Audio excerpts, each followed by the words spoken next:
التحية للجميع وتحية لكل من يشاهد الفيديو. إن شاء الله ربي يتقبل منكم الصيام إن شاء الله. ما حكيناش على خبر فوز النادي الإفريقي بنقاط الاحتراز ضد اتحاد بنكردان. ما حكيناش في الموضوع في فيديوهاتنا السابقة. نقاط مهمة حقيقة، ورجعت الأمل في جماهير النادي الإفريقي وفي الفريق عموما أنه بفارق نقطة عن المركز الأول، وهذا أمر مهم بالنسبة لنا. الأمر أصبح بدينا 5 لقاءات صعب، يعني نبدأها تقريبا من أفريل باش نلعبوا ضد فريق المتلوي، النجم الرياضي بالمتلوي اللي يمكنوا له كل الاحترام. طبيعي جدا فريق مع عماد بن يونس يقدم أداء مهم، يقدم أداء جيد في ملعبه، ومباراة صعبة جدا. النادي الإفريقي الآن جاتك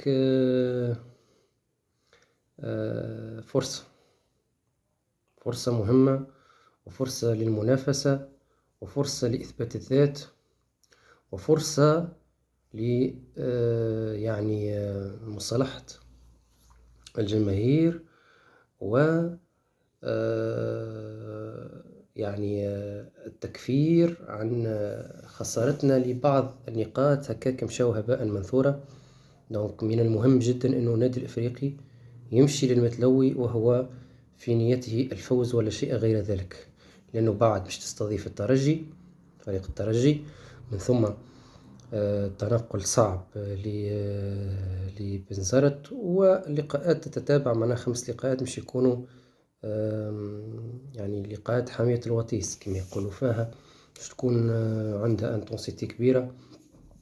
والفريق قادر انه لو تتوفر الشروط المهمة هذه، لو تتوفر نجم نحقق نتائج إيجابية. أولا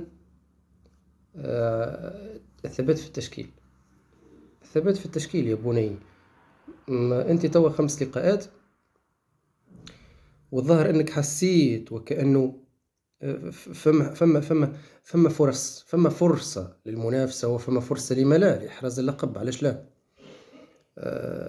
فبالتالي لازمك تلعب بالأسلحة متاعك. شنية أنا عندي مثلا ملاعبي كيما الصدق محمود نخليه على البنك،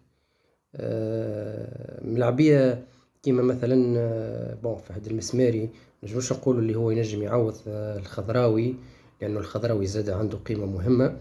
أيضا ما نجموش ننكروا أنه المسماري ذو كفاءة عالية وعنده فنيات مهمة، قادر أنه يفيدنا بها في عديد المباريات. لكن إدخاله في المباراة مهم، التوقيت، نحكي على التوقيت. ساعات هو وقتها نتذكر الصدق محمود مدخله في دقيقة 88. راهو فما حاجات لازمها تتصلح في تفكير المدرب. معناش مش أنا مثلا كيما ديما نعاود ونقول اللي أنا لست محللا، ديما نقولها أنه المدرب عليه وأنه يحط التشكيل المناسبة باش يربح، باش يحافظ على مكانه، لا أكثر ولا أقل. هو مش يحافظ على مكانه لآخر الموسم معناها، لكن على الأقل لإفراح الشعب هذايا اللي استنى سنوات من أجل أنه يفرح، وسنوات الجمر واللطخات وكذا. من المهم جدا أنه الشعب هذا يتكافئ على مجهوده، ويجي نهار ويلزم يتكافئ على الشيء اللي حصل سابقا. النادي الإفريقي في ال5 مباريات هذوما لو يتوفق، أنا نعتبر وأنه أفضل موسم نجم نشاهدوه. كما لا ننسى أيضا عن مسابقة كأس تونس. النادي الإفريقي لو يحط أسباب النجاح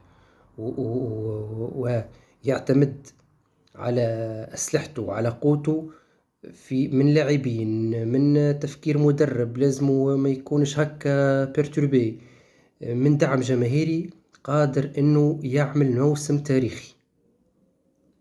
5 ماتشوات 5 لقاءات مهمة ومهمة جدا. لو تتوفر أسباب النجاح قادرين نعملوا في ظرف الخمسة ماتشوات هذية، وفي ظرف زادة الماتشوات متاع كأس تونس، قادرين نخلقوا موسم مهم ومهم جدا لو يكون فما تخطيط للخمس ماتشوات هذه. راحة مهمة، فترة مهمة، خاصة وأنه عفوا، خاصة وأنه هالفترة هذه كلها توقف دولي، إضافة إلى بعض المباريات لأقسام السفلى في كأس تونس. فترة مهمة جدا للتحضير قبل يعني للريكوبيراسيون، لاستعادة الأنفاس، لبرشا حاجات.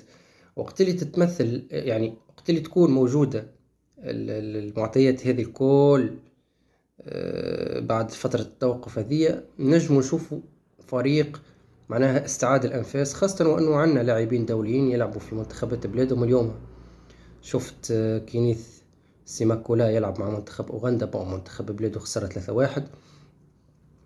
يلعب ظهير أيمن تقريبا على ما أعتقد، ظهير أيمن تقريبا. إضافة اليوم كما لا ننسى أنه المنتخب الليبي على فرصة مهمة جدا، لو يفوز اليوم يصبح في الصدارة ضد منتخب أنغولا. وعندنا زوز لاعبين طبعا، أكيد عندنا زوز لاعبين اللي هما علي يوسف والمسماري. إن شاء الله نتمنى لهم كل التوفيق، إن شاء الله يجيبوا النقاط الثلاث ويتمكنوا أنهم يكونوا في صدارة الترتيب. وفرصة إن شاء الله يكون لما لا نشوفوا المسماري في التشكيل الأساسي إن شاء الله. وعلي يوسف على ما أعتقد، علي يوسف لا أعرف إذا كان مؤهل لهذه المباراة ولا لا، لكن اللي نعرفه أنه إن شاء الله المسماري يكون في التشكيل الأساسي، خاصة وأنه نتذكر وقتها لعب ضد رواندا وسجل الهدف الفوز في كأس أفريقيا، في تصفية كأس أفريقيا مع المنتخب الليبي. فهد المسماري إن شاء الله يكونوا ملاعبيتنا الدوليين يكونوا في مستوى، ويكونوا وقت اللي يرجعونا يعني يكونوا في عندهم فريشير فيزيك يمكنهم من مواصلة الخمس مباريات المصيرية في مستقبل يعني الرابطة المحترفة الأولى لكرة القدم، والظفر لما لا باللقب بالنسبة للنادي الإفريقي.